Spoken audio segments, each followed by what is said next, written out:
So here we are, back in the chair. We're back in the chair. We just had a broke-back breakfast, and we're ready to party. Pizza. Don't tell everyone we had pizza for breakfast. It's toddlers.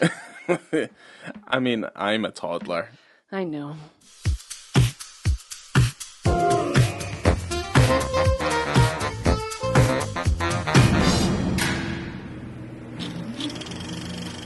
Well, hello there. Welcome to On the Beat, the podcast that uncovers full frontal male nudity in cinema. My name is Laura, and I am joined by my wonderful co-host, Ryan. I'm just wiping away my tears. I know. It's been a hard week. It's been a hard week. It's been a hard breakfast that we just had. Good old the good old fashioned hard breakfast. Yeah. We decided to have pizza and a bit of crying for breakfast today because we decided to watch the 2005 drama romance BROKEBACK MOUNTAin. Yeah. For right fresh early in the morning. We're back to covering like quintessential high quality cinema again. I love this movie so much. I love it. I love every single moment, every beat, every second of this film. Because like I look back on what we've done effectively, I think like one of the last few ones has been like, I mean Jumbo was okay, but like the In-Betweeners, it kind of like BROKEBACK MOUNTAin, like the In-Betweeners does not hold a candle to this movie. No, like, this whatsoever. This is a film. They're also very different things. Obviously, I'm aware of that. But this is a film. In-Betweeners is a movie based on a TV series. Yes, it does it really well. Also, BROKEBACK MOUNTAin's kind of like flawless. Oh, it's like undeniably flawless. I hate to call things perfect, but there has been from the almost close to 50 episodes that we've done. There's only like maybe a couple I would have said, "Oh, that film's perfect." Like Fortress. Yes. Yes.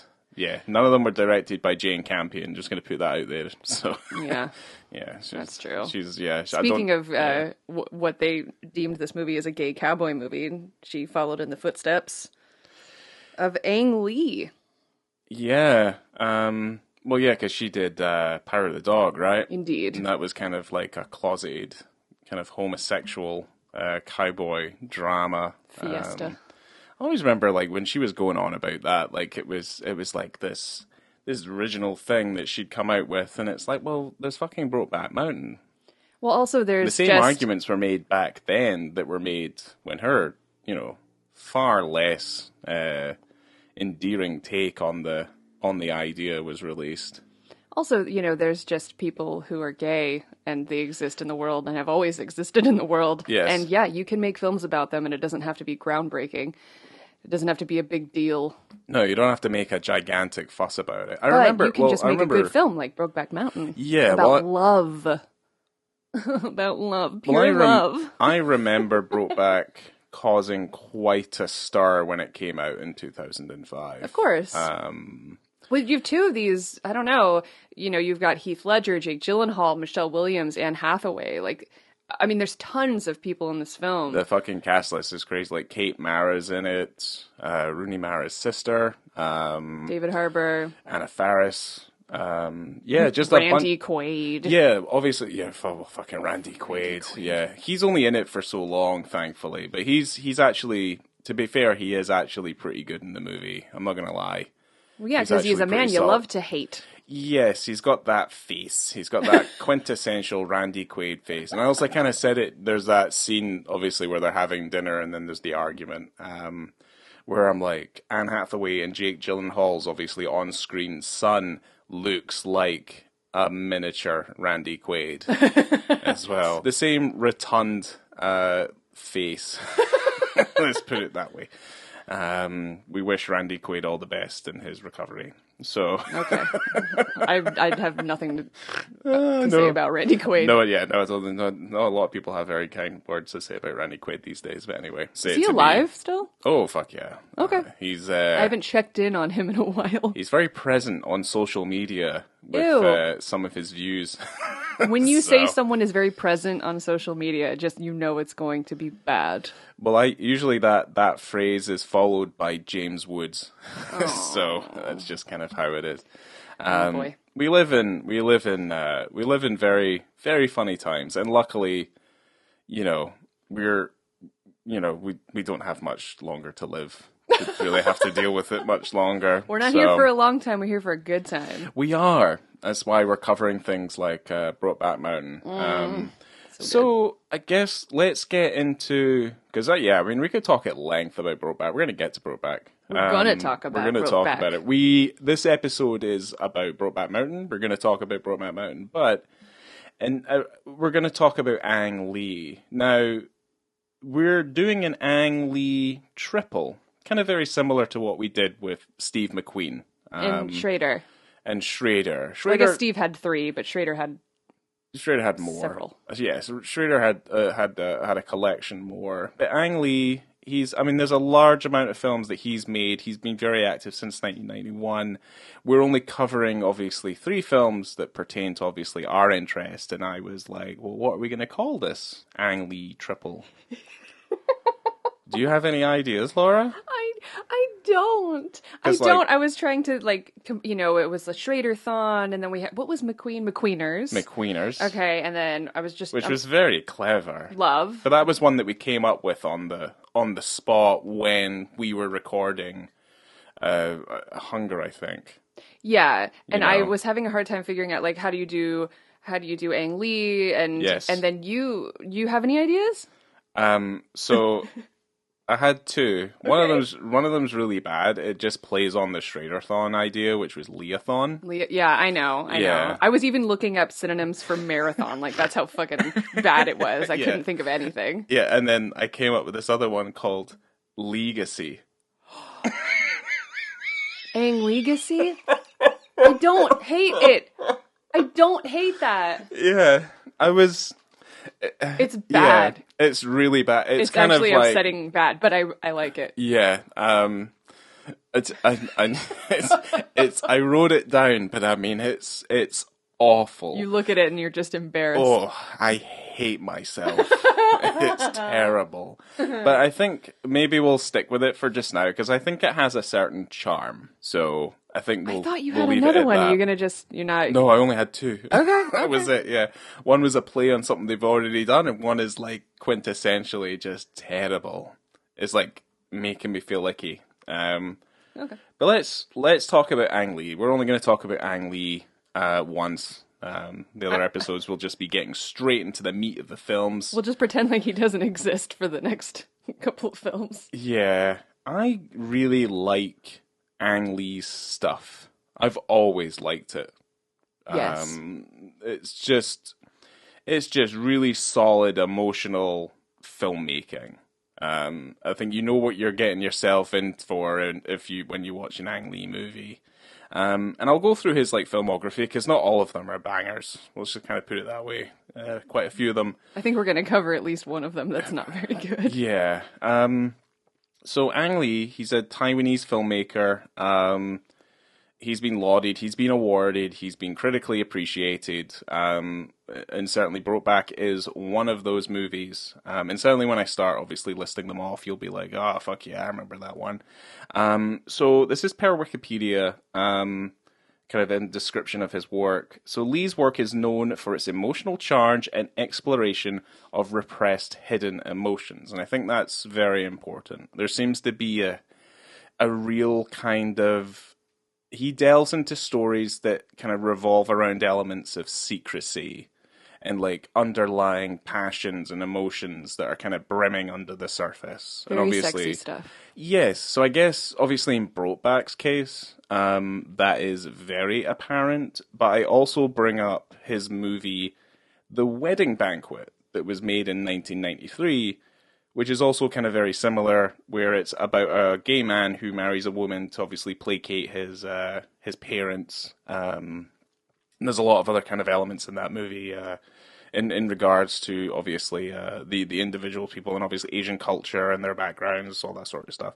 But that's kind of the simple, long and short of it. Is that's what that story is about.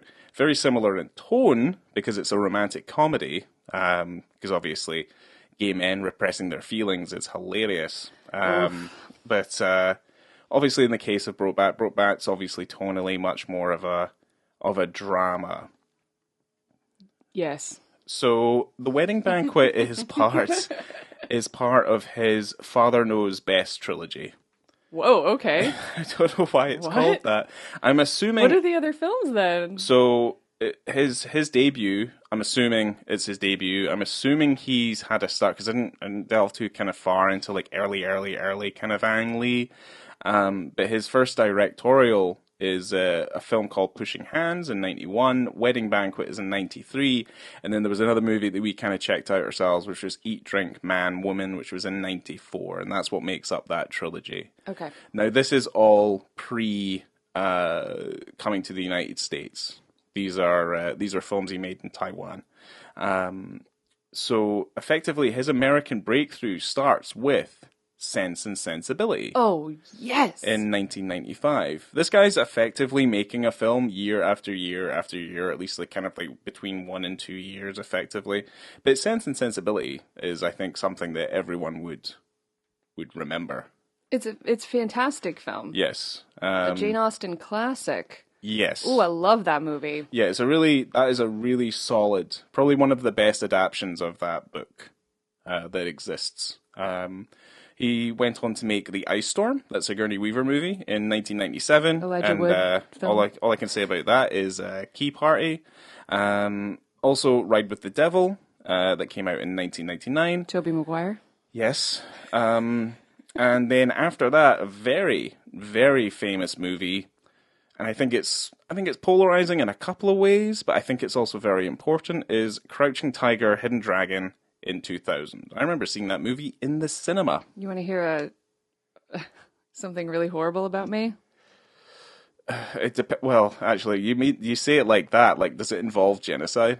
Yes. No, I've never seen Crouching Tiger, Hidden Dragon. And really as much bad. as I love cinema, I never watched it. I don't know if it was just the hype around it at the time and everyone's freaking out over it. I just didn't care and I never went back to it. So, we could talk about Crouching Tiger, Hidden Dragon for quite a while. I remember when... you could. I don't have anything to say. Well, I remember when it came out, and I appreciated it for the fact that it opened a really big door into similar films of that genre that have never really had any playtime in the West. And I think the best film in that category is a movie called Touch of Zen. And this is kind of like, it's a series of, the movies are kind of known for obviously their balletic and acrobatic, their martial arts content, but also they're full of fantastic wire work. And we're talking about wire work that they would not have been able to digitally remove at the time. So I'm trying to remember the actual creators of this, but they'd created a way of refracting light through wires. Like very thin wire, so that when obviously the characters and stuff looked like they were floating around, you couldn't tell that you could see the wires. That's cool. I love a practical effect. Yeah, it's something I read about years and years and years ago. And I remember when Crouching Tiger came out, there was a lot of kind of cinephiles going out there being like, well, obviously this isn't the best example of this particular item of the genre, but at least it opened the door for further exploration within the genre, effectively. And I think Chow Yun-fat's in that movie. He's awesome. And also, Michelle Yeoh is also in that movie, too. So Academy Award winner, Michelle Yeoh. Yes, I wish she won for a better film. Oh. But, I'm still going to give it a chance. It's been a while. I'm still going to give it another chance. Yeah, you can watch it when I'm at work. Anyway, he followed up that big movie, that was a huge success, with Hulk in 2003. Eric Bana. Probably one of my favorite of the... I mean, it's not canon. It's not even canonical. No. Hulk was made before, I guess, the MCU existed. And I really enjoyed it. don't know. Well, technically, the true? MCU doesn't start until Iron Hulk Man. is 2003. Yeah. Yeah, I guess it does start because the original Spider-Man 2 and 3 were.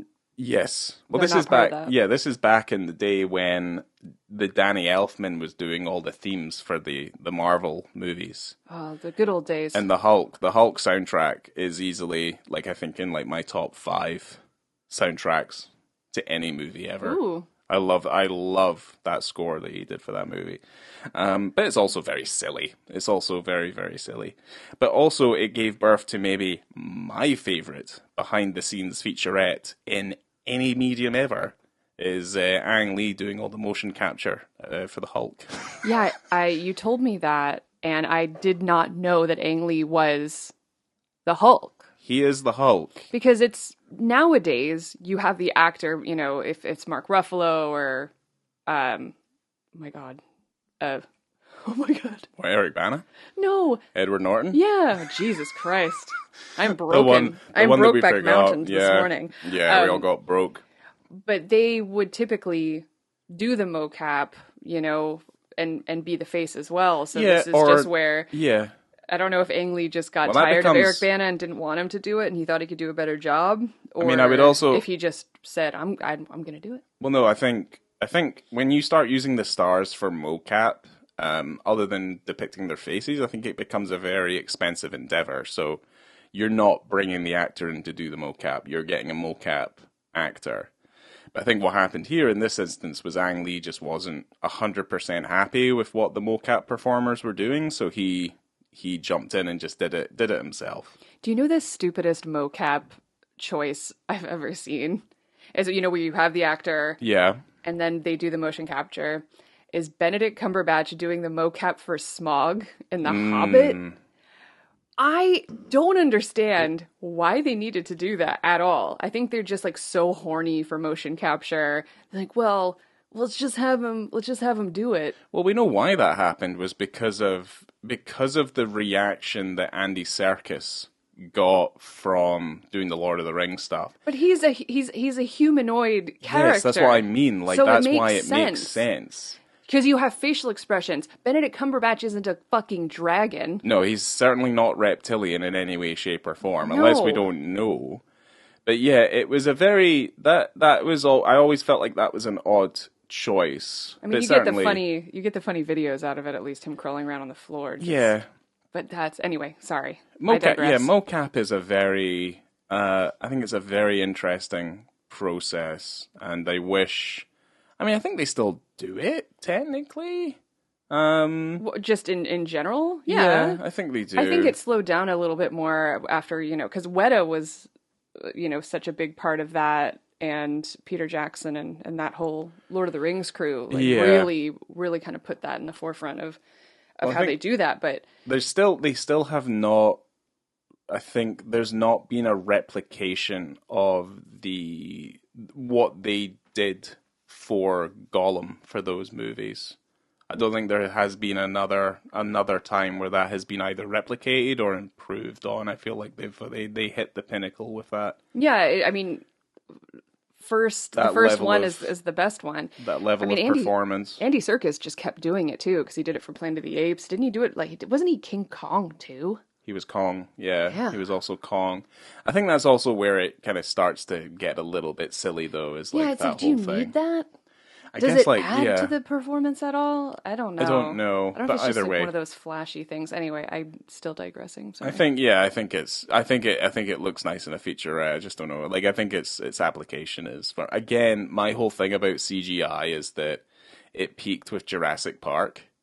And then that's it. Because you also have the mix of CG plus practical, so I think that's kind of a perfect marriage there. Well, that's where I feel like it should have stayed. Where it kind of marries two separate schools of development and training. So absolutely, I think the weirdest part about like the mocap, especially in BROKEBACK Mountain, is when Ang Lee kind of jumped in for Heath Ledger. When he didn't. Yeah, that was a really odd choice. Yeah, I thought. Certainly, certainly when it was like, it was meant to be super emotional and you're kind of just like, oh, this is kind of, why is he performing like this? But that's a lie. That didn't actually happen. But yeah, we watched a featurette about the making of Brokeback Mountain, and I think Ang Lee found, because Brokeback follows in the wake of Hulk. So basically, he said he wanted to just kind of go back to making a movie, and this is quite a low budget film. He wanted just to go back to a movie to kind of rediscover his filmmaking roots effectively, because he'd made at least two really quite high budget, quite involved pieces of filmmaking, and obviously Hulk. I don't know how well received Hulk was, just overall. I liked it, but Yeah. there's some hokey shit in Hulk that's maybe a little bit like they were testing the waters, because there was, I don't know how many other examples. Comic book movies were a fucking joke, kind of well before Hulk even became a thing. But certainly, I think Ang Lee took that movies to a whole other level with some of the editing and stuff like that, which I still am not 100% convinced of. But yes. So yeah, Brokeback Mountain comes out in 2005, and we'll cover the rest of it, because what's funny about this is that the movies that we're covering actually release in sequential order. Indeed. And that's never happened before. Yeah. I felt like I was, what was that movie? Like, was it it was Benedict Cumberbatch. He had like the Enigma box. What was it called? The Imitation Game or something? Okay. Whatever it was. Anyway, I felt like him when I discovered this. It was like I had my notebook and all the equations were going off in my head, and I'm like, they're in order. It was very weird. But so after this, and it'll be the film that we're covering next, will be Lust Caution, that came out in 2007. That's going to be a ride, quite literally. God. Then in 2009, there's a movie called Taking Woodstock, which might not be a good one. Has Dimitri Martin in it. Yeah. So he makes these three films, and then obviously follows it up with Life of Pi, which I think everybody's seen. I mean, I haven't seen it. Ooh. I own the DVD, and it was one of those kind of like, here's a Christmas present, Ryan. This was £3 in Asda. There you go. I still haven't watched it yet, and that came out in 2012. You can watch that while I'm at work. Oh, okay. I've seen it. That's fine. Well, there's also, you work at home. Yeah, I know. Yeah. Jesus. I'll still log it in my letterbox. Okay. But then after that, he makes a film called Billy Lynn's Long Halftime Walk in 2016. Yep, I saw that on his letterbox this morning. Never heard of it. I've no idea what it's about. And then after that, this is a movie that we both saw from 2019, Gemini Man. Oh, no. Yeah, it's really bad. That's a really bad movie. Yeah, he's not made anything since then. I'm assuming he might have something in the works, but I didn't see it. But yeah, that movie is fucking gash. If he has to make a movie that's like kind of bad in order to make something like Brokeback Mountain, then I'm for it. Yeah, or at least he has to make something that's gonna like break his soul to the point where he just then has to make something that's kind of like, I wouldn't say Brokeback's like bare bones, but it's pure. Yeah. It's very pure. It's just very good storytelling, and that covers Ang Lee. I assume and I hope you've all seen Brokeback Mountain, but I didn't tell you the synopsis, which I pulled, I'm going to say letterbox 3 times in the 60 seconds. 2 modern-day cowboys meet on a shepherding job in the summer of 1963. The two share a raw and powerful summer together that turns into a lifelong relationship, conflicting with the lives that they are supposed to live. Yes. And yeah. the tagline, which I really like, is Love is a force of nature. Oh, yeah. what the fuck? Because I just remembered it. All right. Yeah, I remembered it. Cause I was like, yeah, I know I stole it. Love but is a I force of remembered nature. it. It's Love lovely. is a force of nature. At least our love is a force of nature. Yeah. It's very animalistic. Rawr.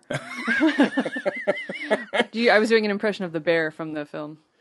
Yeah, that is something. Yeah, we might as well just talk about that now, because we saw Cocaine Bear. Yes. at some point. It came out, and we watched it, and there's not a single real bear in that entire movie. I guess they couldn't hire a bear to do that much cocaine, so they had to do. Andy Serkis did the motion capture for the bear. I'm just kidding.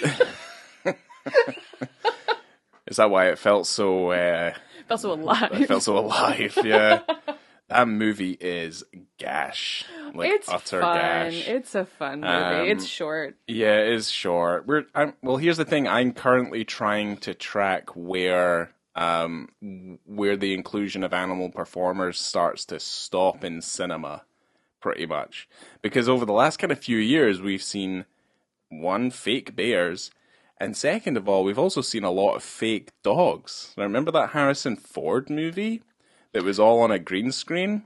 Yeah. That has a fake-ass dog in it? Yeah. What is that film called? Like, I can't remember. Of the Wild? I have no idea. It's called Taste something of the like, Wild? I think that's the dog food that our dog eats. That is our dog food, the brand, yeah. Yeah, that Harrison Ford movie based on the dog food. Either way, I think it's like Wet Wild, like fakey dog, grumpy Harrison Ford movie. Like, well, we've talked about especially this year in their Oscar year of how many donkeys were on cinema and how many donkeys were murdered. Yes, and they were all 2 out of 3 of those had real donkeys. Yeah. Well, what was the third donkey? Oh, from Triangle of Sadness. Triangle of Sadness, EO. You barely saw that donkey before. Heard it. Spoiler alert! It was bludgeoned to death. Horrible. And it started screaming. I feel so bad for all the donkeys this year. Yeah, there's a lot of donkey death in this last award season, which I'm not particularly happy with. Although, yeah, because Banshees didn't really get anything this year, but it was still Deserved probably everything. Still probably one of our favorite movies of the awards time. Yeah. Other than maybe The Whale, which I quite enjoyed. So good. But yeah. Let's just get into Brokeback. Let's get into, other than Ang Lee, who else is involved in crafting this masterpiece? Well, it is based on a novel written by Annie Proulx, and I was just looking up the cinematographer for this, who is Rodrigo Prieto. Yeah, I looked him up as well. Yeah, he has shot a shit ton of stuff that we've all seen. So he got his start doing. Is he Mexican? Well, he did. What was his name? Is it Alejandro Gonzalez Inarritu. He shot Ameros Perros, which is Chef's Kiss. That movie looks really good. And he did Babel. He also did 21 Grams for Inarritu. So he's well versed in there. But also Scorsese's used him, and he shot The Irishman. He also shot Silence. He actually is from Mexico. Oh, is he? Okay, because I think Inarritu is also Mexican. Because Ameros Perros is definitely set in Mexico. You are correct. Yeah, but anyway, he shot Silence, and that's one of my favorite films of the last 10 years. I think that film looks beautiful. But he also shot Argo, that fucking movie, and he also. You love Ben. I do like myself a bit of Ben, but Argo's like a really weird, like Ben Affleck, like outlier. I think the story's really good. I just don't think the film is fantastic. Okay. But anyway, it doesn't really matter.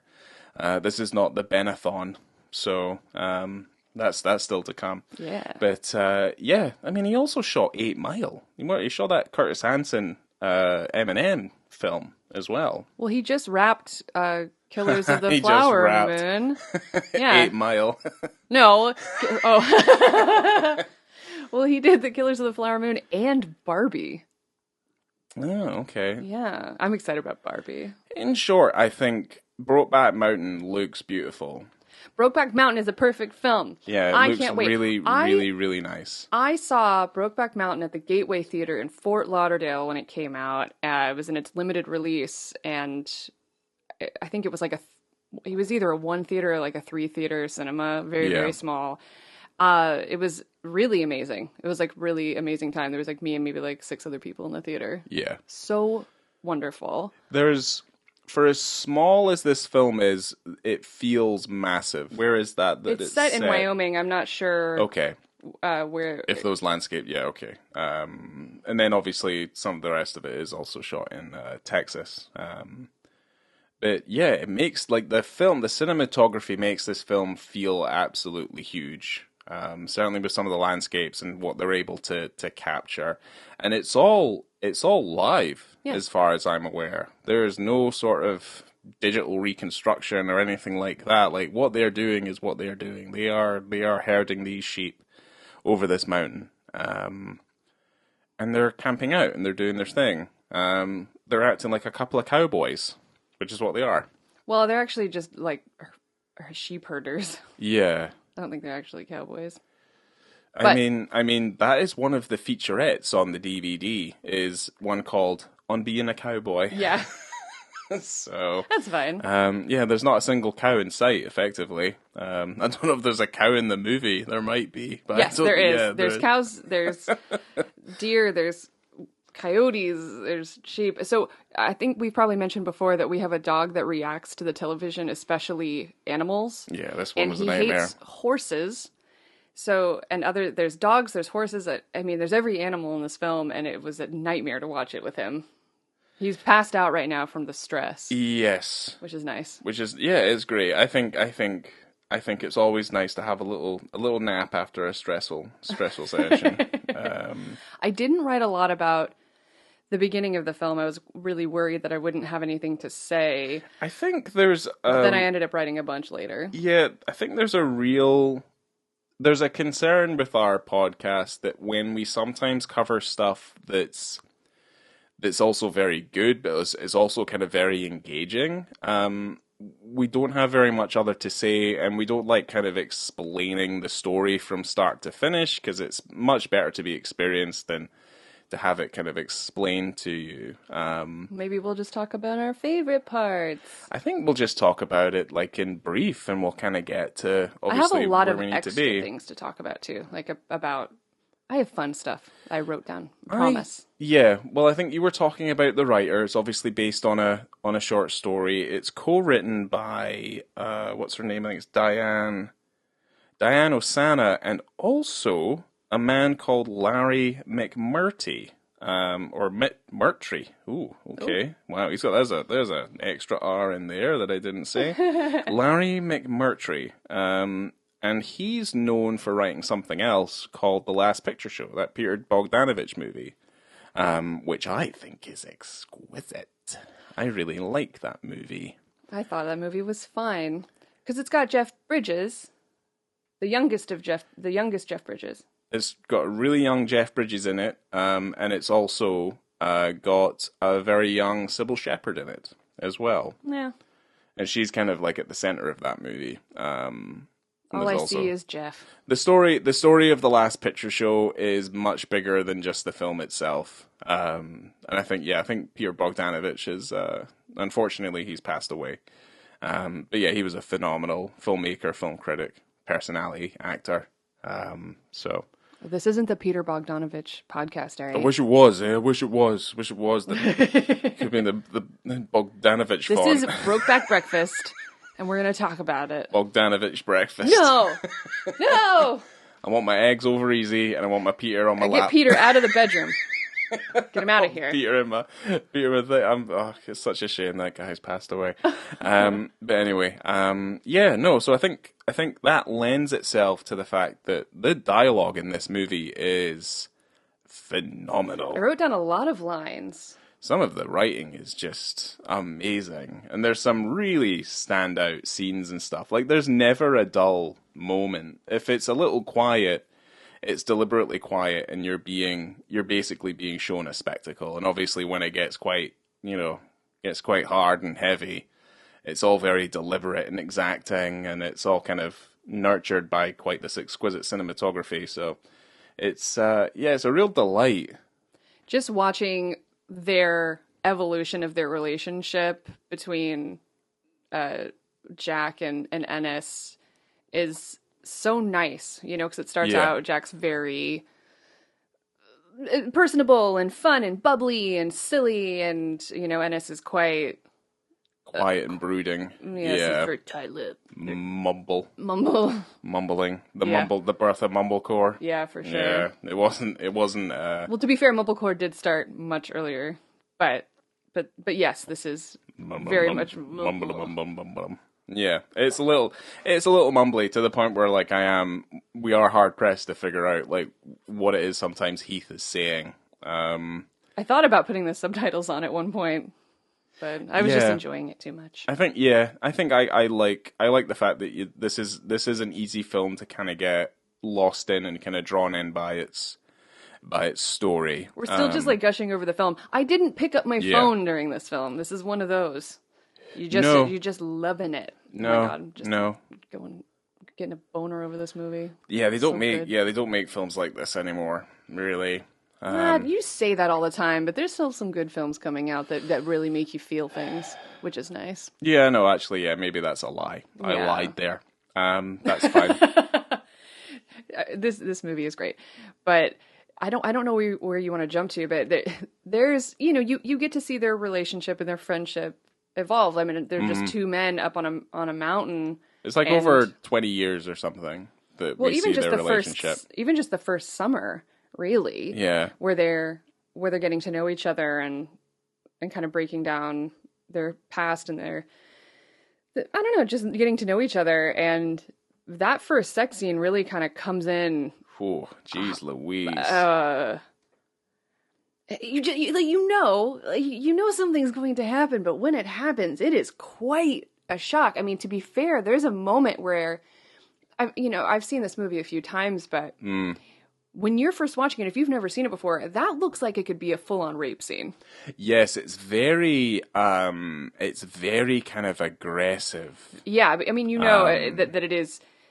You can tell that it is a consensual situation, but woof, it is rough. It just kind of happens, and it's very kind of startling and kind of very kind of. I guess, like, what was the word you would use? Very manly. Yeah. It's, like, very kind of, like, pawing and clawing and, like, hitting and... No kissing. I mean, that is... When I was writing the TV show, some of the worst calls that the cops would go to were, like, domestics between gay men.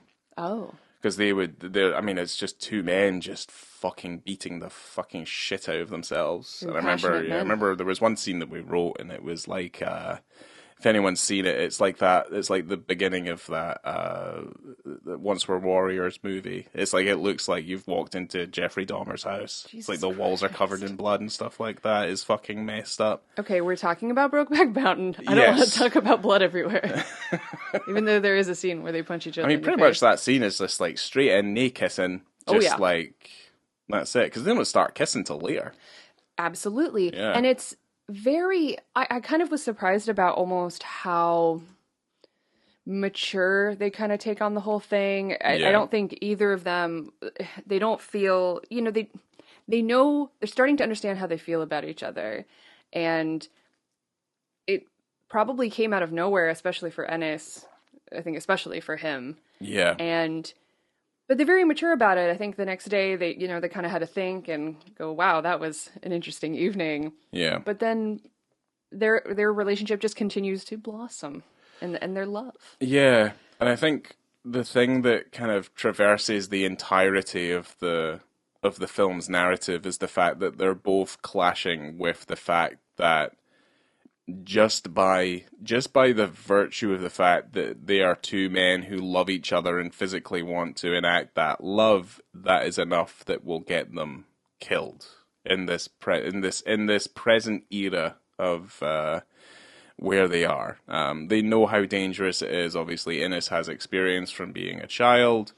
To a similar situation that saw a man being murdered, and the description that they put out there of like what happens to that man is he says that someone drug him around by his dick until it basically was pulled off of his body, and then Ennis's father took him and his brother to just look at the body in a ditch with his pants down, blood everywhere. Yeah, so it's a hard thing to have these people know how much they care about each other, but knowing, it's just that, I don't know, not necessarily unrequited, but just what's the name for it? Dangerous love. It's dangerous because it'll eventually get them hurt. But the problem is that because they don't, there's an idealism to the way that what's Jake's character's called? Jack. Yeah, Jack. Is it Jack Quick? Isn't it Jack Twist? Jack Twist. How the fuck am I getting this wrong? We only just watched it like 40 minutes ago. I've already been using Jack Twist as like a... No, yeah, I'm stupid. Where's my Jack Twist? Here's my Jack Twist. But yeah, I think there's like, there's a naivety to Jack and he's the main hope, but then obviously Ennis is dealing with obviously the harrowing memories of like what will happen if they are caught. And I mean... it just ends up being this quite tragic, very sad. I mean, I was crying through it. Of just like they're just not able to just take that step because there's no level of acceptance from the outside world, really. I think Jack also kind of grew up knowing that he was gay. Not that he ever really talks about it, but I think he was just very comfortable with himself and knew and was just trying to be himself. And Ennis didn't know how that would fit into his life, because he already was engaged to Michelle Williams' character, and Jack was just like kind of living his life. Yes, I think that is the main thing here that just drives the characters, is that once they do this initial herding, like expedition or whatever upon Brokeback, and obviously their feelings and stuff blossom into kind of more physical interaction, with hard embraces. Oh, yes. Hard embraces. I will hold your face. I will clasp it against my face. Cute kind of wrestle tickle fights, topless. Yeah, that sort of stuff. Filthy Randy Quaid's watching them from a mountaintop. Yeah, well, you would think... I mean, Randy Quaid obviously takes it easy on them, and he just doesn't let them come back to work for him anymore. Yeah. But effectively, they pass off, and I'll get to the bit that I think is probably one of the most emotional parts of the movie, is that they break off and they meet women, they get married, they have children, they start living their lives. And there's that one bit where they're like coming out of Randy Quaid's office, and Jake's looking at him from the rear view, the side view mirror, and seeing him just like walking on the road, and then Heath has to like dart into a hallway because like the knots in his stomach make him feel physically sick, as if he's like something has been torn from him asunder, and he just starts to just weep. Like half vomit, half weep. He's like having a panic attack. Like he just can't deal with it. But effectively, like what goes on for months and months and months and months, almost like the span of like, I think it's like 2 years or something within the course of the story. I think it's just incredibly well written. I mean, to the point where obviously the way that we're able to track time in this film is by looking at their facial hair. Or their kids. Or at least Heath's that's kids. Obviously the more sensible answer. Obviously, as you get older, men, their sideburns get longer. You can't cut them. Shout out to Jake's sideburns and mustache. Yeah, see? I have sideburns. I also have a mustache. That basically details that I'm old. You're about their age. Pretty much, yeah, pretty much. At least at the end of the movie. Yes. That's how you track a man's age. It's like when you cut a tree open and you look at all the rings. You just look at a man's sideburns. You're like, that guy's lived a life. It was several years since they'd seen each other, and Ennis gets that postcard from Jack, and it's interesting to me. It's like there could be a level of honesty between him and Elma, his wife, and she goes, "Oh, well, who's Jack from the postcard?" And he's like, we were fishing buddies," because she asked, like, "Oh, does that the guy that you cowboyed together?" Which is the true story. Which is the truth. Like, why couldn't you just say, "Yeah, we cowboyed together, and we're friends"? But no, he's like, "Oh no, we're fishing buddies." And so immediately starts off with this lie, and it goes downhill from there pretty fast. Yeah, for him. I mean, what would happen if you caught me kissing another man? Honestly, I mean, you wouldn't, Ryan, because I'm straight. Straight as an arrow. But what if you caught me kissing another man? I'm just saying it because I'm straight. This is just a question. But I'm gonna get into that, but when they finally see each other again after that postcard moment, and Ennis is so nervous that he's drinking all those beers waiting for Jack to show up, and he hears the truck pull up, and he sees him out the window, his fucking face lights up like I've never seen before. Yeah. Runs downstairs, that embrace. Jack Swift. Or, sorry, it's Jack Twist. What the Twist? fuck? Jack fucking Twist. But Of all my years. Their faces are so sweet, and you can just tell that they love each other so much. Like, they're physically and romantically charged embrace that they have, and they just can't keep their hands off of each other. And it's so... Oh, and you're like, don't do that. They've never been particularly careful. No, and it does end up being the kind of the makings of their downfall. Yeah. The film does kind of it follows this kind of repetitionary pattern where they're meeting and they're doing it, and then they argue, and then they part ways, then they meet again, and then they have fun, and then they argue, and then they part ways.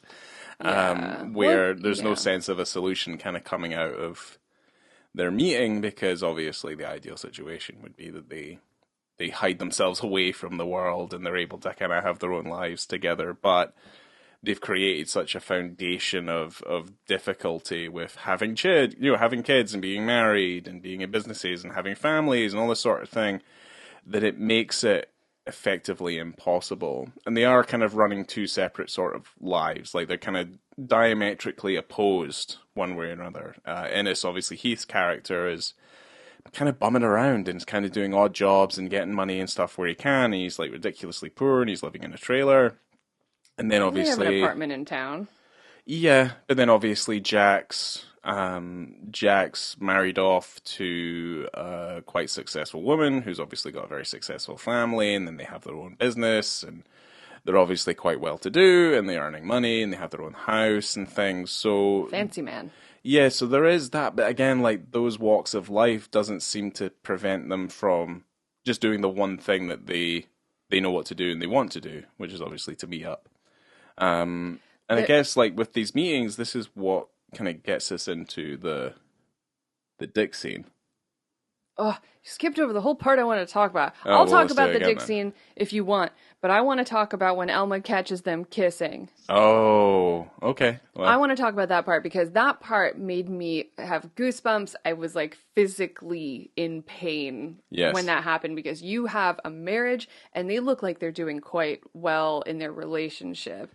Like, they've got great sexual chemistry. They've got kids. He looks like a good dad. Like, he loves his kids. He loves his wife. He's doing everything he can to provide for them, you know, even though he doesn't have... He's doing his best. She has no reason to suspect anything. Absolutely not. And it looks like they've probably known each other their whole lives, you know, the way that they interact with each other. And you have this really great foundation in this marriage, and you think that nothing's wrong. Yeah. And she thinks, oh, I'm so excited. Your best friend, Jack, who you haven't seen in years, is coming over. We should get a babysitter, and we're all going to go out and have a drink. And she's so excited to meet his friend, and she's got her bag on. She looks out the window and sees them kissing so hard up against their apartment building. And it's like that scene from The Simpsons where Ralph takes Lisa out, and Bart's like, you can see the moment where his heart breaks in half. Yeah.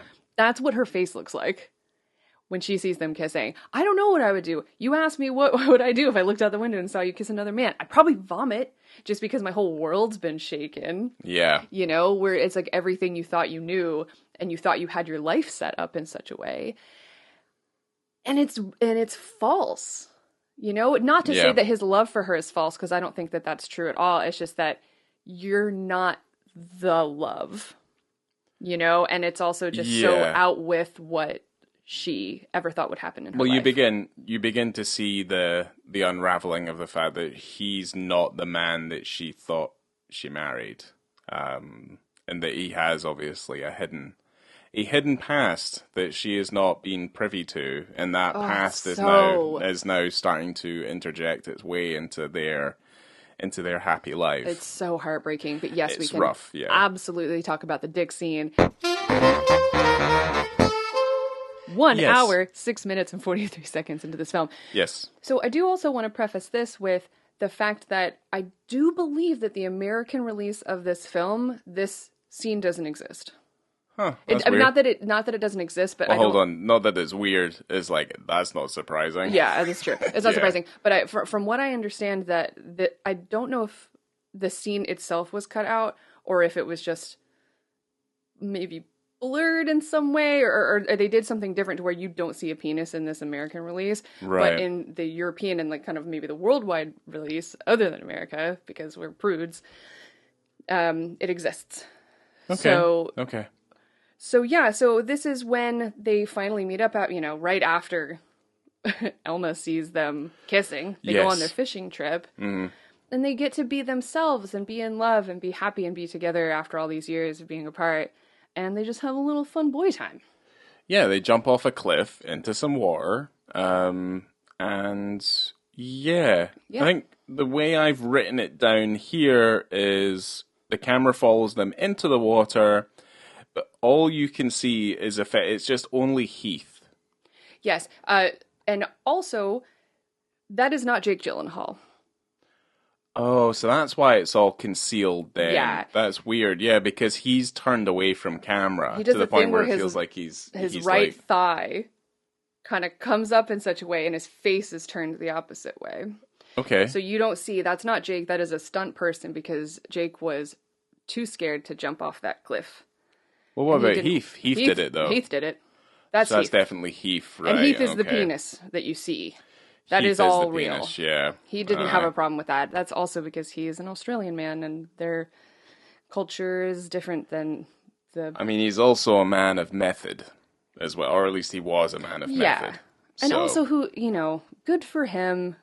Do the scene. I mean, you're doing work in this film that is challenging. It's a very emotional film. You've got to do a lot of work. So this is probably the least of his worries. And I'm not talking about the kissing. I'm not talking about the sex. Like, that's not what I'm talking about. It's just like how emotional this film is. It's a lot of work. There's a lot, yeah. There's a lot involved jumping off a cliff is probably a really fun day. Yeah, yeah. He's like, hell yeah, I'll get my clothes off and jump off a cliff. This is where this film is effectively where we're seeing incredibly young versions of people that we're very used to now. Yeah, Jake, I think, he was obviously younger when they filmed it, but when he came Jake's very out... svelte. He's very soft. Jake is 25 when the Wow. film came out, and Yeah. Heath is 26. Yeah. They are babies. Yeah, pretty much. Because when did Donnie Darko come out? It was before this. Yeah, it was before this. It was like, what, 2001 or something, maybe? So, not too far away. Not too long. Yeah, no, baby-faced. He's so Jake. young, yeah. He's so young in So this soft movie. and young. It was 2001. We were Nice. correct. Oh, good job for us. Look at us. Look at us. Look at us. But yeah, no, I like when these characters meet up and they start enacting like their passions and stuff for each other. Like, this is kind of just one of those things that I absolutely love. Well, you just see their pure joy and Yeah. just it's like this relief where they're the only time and place they're able to be truly themselves is alone in the woods. Yeah, up on Brokeback. Up on Brokeback. Up on Brokeback. Man. Because this is the only time so where... sad. Yeah, because there's a lot of strife, or at least like you're bearing witness to a lot of conflict in these characters where they're obviously leading a double life, and obviously the life they want to lead, that they try their best to get, obviously with having families and doing those things, is like preventing them from just being able to do those things. And I think the argument they have just before, I think, their last meeting together is easily one of the most heartbreaking moments in any film I've ever seen, where like Heath is almost like pleading with himself to wish that he didn't feel the way he was, because it tears him up too much to not being able to fully embrace this like relationship. I mean, it is, and genuinely has torn, like, that love and that relationship has torn his life apart. Like, the life that Completely he thought he asunder, was yeah. going to lead he's lost his family, and he's just kind of bumming around from job to job. Like Jake at least he's still married to Anne Hathaway, he has his family, and he's like has a lot of money and he's comfortable. But Jake is also the person or Jack, whatever, you know what I'm talking about. Yeah. He's the person that is ready to drop everything. Yeah. And live in the woods or do whatever. And monetarily, he has probably technically the most to lose. And I mean, it makes sense that by the time... It means like nothing to him. It doesn't mean anything to him. And obviously by the time the film hits its like final few moments is... obviously, Jake dies in suspicious circumstances, and we get to see exactly what happens to Jake.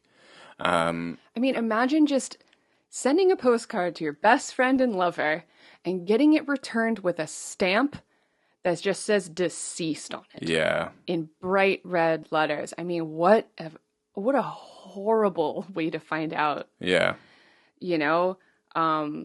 But I did want to go back for just 1 second, because that scene that we were just talking about, the heartbreaking scene, is where you have probably the most famous line of the film. Yeah. Where Jake says, "I wish I knew how to quit you." Oof. Which I have a quote from Jake, if you'd like to hear it. Okay. It's kind of long, but I'm going to just read it, so deal with it. Yeah. He said, "That line has moved, it has been mocked, it has been everything in between, but I remember coming out of that scene off that ridge of the hill and seeing a number of the crew, some of whom didn't even know what the movie was even about, crying. And when I first read the line, I was like, what is that? And now I realize that everybody who has loved knows what that feels like. The interesting part of casting us at such a young age was that we didn't completely understand what we were involved in, and that's the beauty of the movie as well."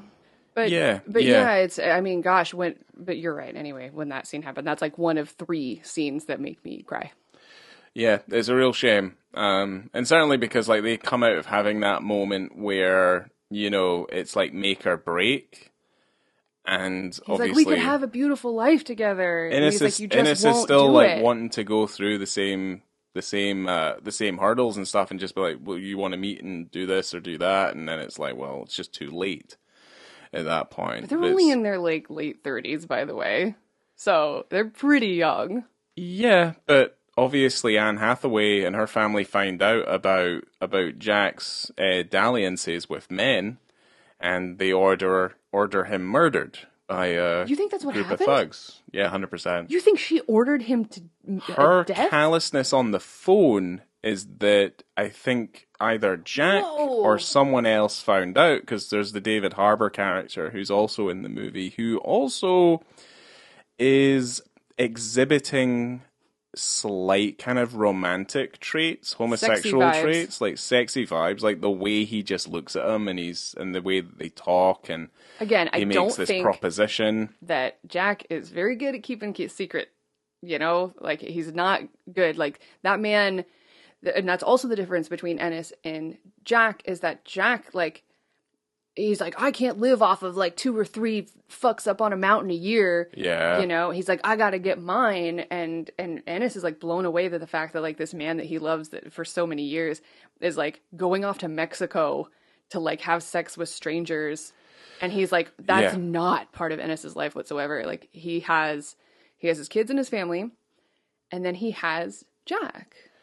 Well, the thing is with Ennis's character is that he exudes a masculinity that attracts women, and for the most part does not attract men, which is the opposite of what I would say Jack is that Jack has a certain sexuality that does exude more of a homosexual trait, and that he is attractive to men who are also gay. I think that's just... They're both attractive to They're both everybody. attractive, but I think he's more outwardly out like that, as opposed to, say, Innes, who kind of keeps his, the brim of his hat quite low, and his mumbles quite short, but really there is no one who would look at him and be like, well, he's gay.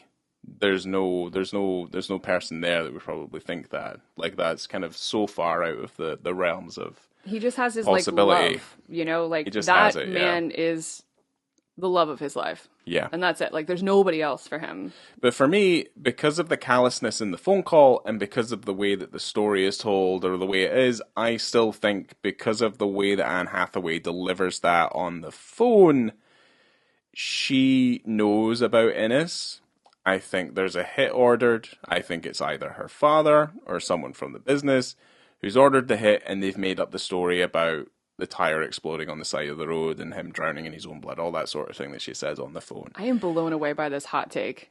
I am. I genuinely never thought about that. I thought maybe he went off with like David Harbour, they got caught, and it was that, you know, that situation. We've seen it in the news before where a bunch of fucking idiots like beat up a man for being gay and murder him. Maybe. Which is horrific, but either way, it's horrible. There's no other evidence other than I think either she just doesn't care and she's done something and she's said something and something's happened, or it's like what you're saying, it has something to do with the David Harbour character, even though we don't see him again after that point. I kind of thought that maybe she was just being so callous because so I don't know. We're all just. I think what we find out put the pieces together, but like, I think there's Anne Hathaway's character, there's Michelle Williams' character, and their level of their lack of sympathy towards their men when all of this starts to kind of unravel and they start to kind of see the kind of tears in the lies and things like that, is obviously quite telling, but it's also being a product of the time, you know, where, I mean, you're dealing with Wyoming, you're dealing with Texas, obviously, and obviously, you know, not everyone's bad, but you're dealing in a time where that is a sin, and these are church-going people. That is seen as an abomination. So I just thought Anne Hathaway was maybe made up that story because she did find out. And they're maybe making that story up just to cover up the fact that it was a hate crime. And just to maybe save his image or whatever. But anyway. Well, the reason I kind of come to that hot take anyway is that because of Innes's backstory when he was a kid, he suspected his own father of potentially doing the murder of that poor man who had been dragged along by his penis until it fell off. Right. Well, I mean, that's a big reason why he was not willing to do that, because what Jack was offering him was exactly what that man had who'd been murdered. So he's like, I'm not going to risk my life. Yeah. You know, we'll do our best. I think either way, either take makes sense because of like what you're seeing, and I guess it depends on how much you want to read into obviously Anne Hathaway's character or any of the kind of backstory elements of that. Either way, it is obvious that Jack is murdered because they find out that he's gay and he's been having sex with other men. So that's obviously what's been happening there. But yeah, I guess all kind of wraps up. He ends up going to see Jack's parents, who are for the most part sympathetic, but I feel like there's a level of disappointment just in the way that they are, where they have known about Jack's secret for many, many, many, many years. Yeah. Just because of the way that obviously Jack has interacted with other men and stuff over the years. So there's a level of disappointment there, but I think obviously they still love the fact that, you know, it's their son, and I think they're also kind of dealing with this conflict of like, well, the wife has gone against the wishes of what the family wanted, and he's not in their family plot, and he's been cremated, and, you know, he wanted to have his ashes scattered and brought back, all this sort of stuff. But I guess it all kind of comes to a head near the end of the movie, is that there's an earlier portion where they had a fight when they were at Brokeback, and Innes loses his shirt, and it's all stained with blood and stuff from the fighting that they had. And then he goes into Jack's childhood room, and finds the shirts tucked away in a cupboard. They're lovers' shirts. Pretty much, yeah. He keeps those lovers' shirts and he forever. keeps them in his thing. Yeah, he keeps them in his. That's the in his third time trailer. I cried. Yeah, it's real sad. It's real sad, but at least like the film ends optimistically enough. He does have a little smile. Yeah, ends optimistically Remembers enough. his love. He does have his family to fall back on. Like, his kids are getting older. You know, he's optimistic to the future. You know, it's just a shame that obviously things had happened to such an extent that you know that this is just kind of how it is. So Yeah. that's Brokeback Mountain. Yeah. Yay!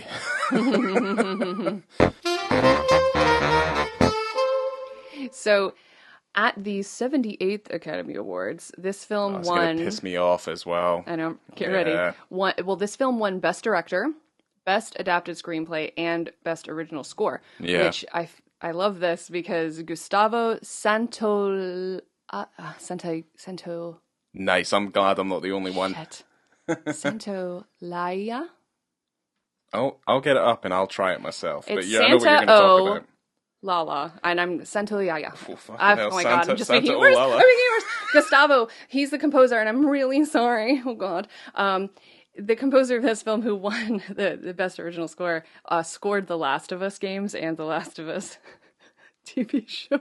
There you go. Just say it fast, and If I just mumble myself way through it, then it's like I'm a fucking genius. gosh, I'm so embarrassed. I hope everyone turned this off already. Well, I'm looking at the amount of films he scored. He did a Maris Perry. He did a lot of those Inarritu movies. Yeah, he worked with him a lot as well. Okay. Yeah. Well, yeah. Like I say, well, you just wanted to bring up The Last of Us. I did want to bring up The Last of Us because I love it. Yeah. Well, that series, the game. Well, that the music is pretty great. Yeah. And so the thing that will piss everybody off is that this film lost the Best Picture that year at the Academy Awards to Crash. Such a weird, like, because this isn't the first time we've brought this up, I think, No. but it's like everyone was in the you're like, what? Because like this was penned to be like the big winner that year. Absolutely. Like huge, absolutely massive film, and everyone was like rooting for it, and it won all the big awards. It should have won everything. But yeah, Crash, man, that Paul Haggis fucking race movie, like, is very, very odd. Like, I always felt it was weird as well when that happened, because it just didn't really make any sense. And there was such a sense of, yeah, it's like it kind of felt just a little bit cheated. Like, you definitely knew the best film hadn't won that year. Like, there was just there was just no doubt in your mind that you're like, yeah, this fucking Crash movie, man. So in 2015, The Hollywood Reporter actually polled the Academy members on controversial past decisions. So when they did that, Brokeback Mountain won the revote for Best Picture. Not that it means anything now, but they know they fucked up. Yeah, they knew they'd made a mistake. I just wonder where their heads were at with that one, because it already won Best Director. Did it win Screenplay? Yeah. Yeah, see, like, they already knew, like, what they had on their hands there, you know, and it's like, yeah, it's a really odd one, because I don't think Crash didn't really win anything else, as far as I'm aware. It's just not, I don't know, like, I don't know if Crash is a bad movie. It's an ensemble piece, and also Brendan Fraser's in that movie as well. Yeah, he's great. You know, but Everyone loves him. Yeah, I just didn't like Crash for being so kind of, it's about racism, right? It's about race tensions and things like that. I saw it once, and how many times have I seen Brokeback? Several. It felt very, it lacked subtlety, Crash, I feel like. It was very on the nose, you know? It's kind of like, I find it hard to believe that Sandra Bullock would look at her maid and immediately say the sort of horrible things that she would to being a white woman to Hispanic maid. It was very kind of startling. I just don't. Yeah, it's a weird, that's always going to go down as one of the weirdest, kind of Oscar mistakes. And I guess it kind of came after, obviously, that other moment with Moonlight and La La Land, the whole Best Picture mess up that happened as well there, you know, where everyone's like, fucking La La Land won? Oh wait, no, it didn't. Like, they changed it as it was being read. Well, no, I just think whoever was reading it fucked up. But yeah, this film was selected for preservation in the National Film Registry in 2018 for being culturally, historically, or aesthetically significant. Wow. Okay. So that's cool. Didn't realize that was a thing. Yeah, the Library of Congress has the National Film Registry, and it is preserved forever. What else is in the National Film Registry? don't Or is know. that for me to That's figure for you out? to find out. On the next episode of On the Beat, we talk about the Library of Congress. This was also the first film to be released as a DVD and a digital download on the same day. I remember those, yeah. I remember those. There were a few other actors, I always like to bring this up, I think it's interesting, that were considered for the male leads of this film. I'm glad they didn't, even though these men are lovely. It's the classic people you would think in the early 2000s that would be in this film. You could probably pick one person and you would be correct. Yeah. Do you want to pick one? Just a guess? What kind of men in the early 2000s do you think would be potentially... Well, Tommy Maguire. No, actually. No? Oh, what the fuck? Because there was that whole thing with, Jake and Toby. Because they ended up working together on that Jim Sheridan film, Brothers. Because it was a Spider-Man thing. It was a Spider-Man Jake thing. was meant to be Spider-Man. Well, Sam Raimi was going to fire Toby and then replace him with Jake Gyllenhaal, which seems unfathomable at this point. But I always felt like that was a joke. Yeah, I didn't think that was real. Imagine No Way Home and then Jake shows up. Yeah. That would have been funny. Well, Josh Hartnett, Colin Farrell, Matt Damon, Ben Affleck, Billy Crudup, they were all hot men at the time. Yeah, Billy Crudup might have been a good one. No, these boys are perfect. No, I think these lads, they epitomize, I'm looking up the National Archives, the complete list. You know what's also on that list? Crash? Wall-E. Wall-E? Yeah, Wall-E. The Blues Brothers. Wall-E's very sad. Buena Vista Social Club. Yeah, that's good. Yeah, that movie's pretty cool. Grease. Right, okay. The fucking Dark Knight. Clockwork Orange. Right, okay. Clockwork Orange is amazing. Yeah. Is this what happens when the apocalypse comes? This is all we're left to watch after it's all cleared up? Is that what it is? Is RoboCop in there? I haven't seen it yet. It's not it's funnily enough not in alphabetical order for some fucking reason. I don't understand, and it's not in chronological order either. What the fuck is this? Do they just pick a movie every single year, and it could be any movie? It's sometimes chronological, sometimes alphabetical. It doesn't really make it. Days of Wine and Roses is on here. I know that's a movie you've maybe not seen. Oh, Jurassic Park. Jurassic Park's on here. I want to watch it. What, Jurassic Park? Or Days of Wine and Roses? I'll watch Jurassic Park literally anytime. Oh, okay. Well, yeah. I wanted to say something about Randy Quaid before we wrap this up, because fucking Randy Quaid. Of course, yeah, we can't close out without Randy Quaid rant. About his salary for the film he got paid. So he said, quote, "I got paid zilch for my work on this film. The producers balked at paying me my usual salary, crying poor mouth and saying it wasn't a studio picture. All that kind of blather, making it sound as if the movie would be lucky to play one theater in the remotest village in China. 8 months later, I'm looking at 3-page color ads and a multi-million-dollar marketing campaign and hundreds of millions of dollars in box office revenue. I felt like I'd been sold a bill of goods, a studio picture disguised as an independent. I vowed never to work for Fuckus Features again." All right, okay. Fuckus Features. Fuckus Features. The Focus Features. Quote. Yeah.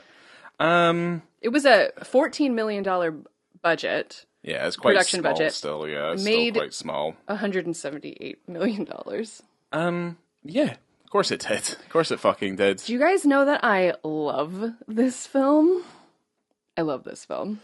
You know what else is in the National Archives? Oh, what? There's a movie called The Story of Menstruation. Oh, okay, cool. From 1946. It was inducted in 2015. Honestly, this fucking list is... This would be actually an interesting insanity. list to go through. Yes, there would be. I mean, there's a lot of stuff on here that you wouldn't probably want to watch anyway, like The Quiet Man, you know, that John Wayne movie? Because you don't really like John Wayne that much. It was set in Ireland. The Quiet Man? Yeah. Yeah, it was. I know about it, I just... Yeah, well, I know, like, John Wayne's not fashionable and stuff anymore, because obviously, you know... I'm not a big John Wayne fan. Because of views, but I would say... I'm not a big fan of Clint Eastwood. Yeah, well, like, they're all old men. They're all men of a Horrible type. old white men. They're men of a type. The worst. They they were the men. They were the men that built the country. Oh, really? Oh, they're the men that built the country? Talking of, That's a fucking lie. we got Deliverance on here as well. Oh god, I'm never watching that either. There's also a movie called The Story of G.I. Joe from 1945 as well. Wow. Are you having fun? I am, because I'm like, oh fuck, I've seen a lot of these movies. See, if I could see, that's the thing. Like, I got into archaeology and anthropology, and it would be cool to work like in a museum setting. But I'm like, how do I mix those two passions of history and like cinema, and doing something like that, or working at like the, like the Academy, like they have a museum. But then I'd have to live in California. I mean, you're doing the God's work, effectively, because that's what Scorsese does. Like, film preservation, I think, is incredibly important. Maybe I need to switch jobs. In preserving film history. Because certainly, I think preservation of film history is more important now than it ever has been, because every film that's ever made, that's ever put out there, is a snapshot into, I guess, the zeitgeist of the time. Like, there's a reason why, like, certain films are made, and I don't like the idea, now that we're obviously living in a time of modernity, that because views and things have changed, or certainly if we don't agree with certain things, that things are either quote unquote cancelled, or they're shunned, or they're hidden away. And I guess like this idea of kind of preserving things is like, it's good to kind of look back on that sort of thing in terms of like history and like why certain things were made. I'm not advocating that like we should be putting like Birth of a Nation, for example, like on review for a multiplex re-release, but I would be like, it's still important there as a piece of cinema, even if you don't agree with it, because again, it's a snapshot into a point in history. So I think stuff like this is incredibly important. Well, we're going to go through this list. I'm excited about it. It is hundreds of films deep. Hundreds. There's The African Queen I've seen in here. To Kill a Mockingbird is in here. The Apartment, which is one of my favorite films of all time. That is a very good film. Including E.T. Also, scared me. Another film that's also fan-fucking-tastic, Freaks, from 1932. Oh! Yes. I've never seen that, but I know it. I know of it. There's other stuff in here like Taxi Driver, that cis male movie, and I love cis male movies, even though I hate white men. Oh, I don't know. I don't know how to say that. Well, I love Paul Schrader. It was Well, everybody knows. Yeah, well, Taxi Driver's still a good movie, even though it's been taken over by the fucking chinwaggers of today. Yeah, it's like I still love Fight Club, even though I might not be allowed to. Yeah, well, again, chinwaggers going around beefing about. Should we get into our ratings? We should, because we can revisit the library. We will. The archives later. Fuck yeah! Fucking Shadows is in here. That John Cassavetes movie. That's like one of my favorite movies of all time. I did a dissertation on Shadows. I've seen Shadows maybe 100 times. I've never seen it. That movie's so fucking good. Anyway, let's carry on. Okay, so for the visibility and content. Oh wait, hold on. Birth of a Nation is in here. Of course it is. It was inducted in 1992. Perfect. Oh boy. All right. For visibility and context, I'm going to give this a 1. Oh, okay. Maybe, I could probably go as far as a 2, but certainly I don't think I could go any further than that. Like, if you are going to see anything, you're going to have to pause and zoom. But I think just for the fact that you do have an actor out there just like living it and being the character and being fun and fancy free and living his best life in this one moment, just like really taking in the moment, I love. And I'm not, I think it's a really, really sweet and beautiful reprieve from a lot of the heartbreak that exists throughout this film. But you don't really see it that well. But I do think that I think it's great that it's there, especially this film could use more. It could have used Jake jumping off of the thing, not just because I want to see Jake Gyllenhaal naked. That's not the point. It's just that you also have the 2 lead females in this film who are topless. So in terms of kind of making things a little bit more equal, there could have been a little bit more. But I'm glad that it's there, because if there was no male nudity in this film, I think it is a massive cop-out. I will kind of point out there is passive nudity of the men in this movie as well, though. As much as you don't see their genitalia, there are large swathes of it where they're cleaning their clothes. You see their backsides, and they are completely naked at points, even if you don't see them from the front. There is a lot of that passive. There is a lot of passive nudity in this, so that is a fair point. There is technically not really an imbalance, and certainly we do see Anne Hathaway and Michelle Williams topless at two separate occasions during the course of the movie. But I would not say that there is an imbalance here. No, and you're right. I forgot about the buns. Yes, we're only covering the movie just purely because of this one scene, this one moment where they jump off the cliff. But even with that removed, I'd say there's not an imbalance there. When we're just seeing, because we don't see any women below the belt at any point. That never happens. It's just tops. It's pretty uncommon too, just generally. Yeah, and there would be kind of no need for it. No, that'd be very weird. I agree with you with most of what you say, but then I kind of put a wee bit of a comparison to some of the stuff that we've covered where it feels a little bit. It feels even more hidden than it is. So I wouldn't go so far as to say and give it a 1. I would say probably it's closer to 2.5 because I feel like very similar to I think I Can't Stop the Music. Yeah, That's not a fantastic one, but the whole kind of pausing thing is that film you don't see anything if you're doing it frame for frame. It only makes sense if you're seeing it in motion, which I think is the same with this moment in Brokeback. Yeah. It's very brief, and it's all from the side and stuff, but you do see it, and there's no mistaking it when it's in motion. No, that's true.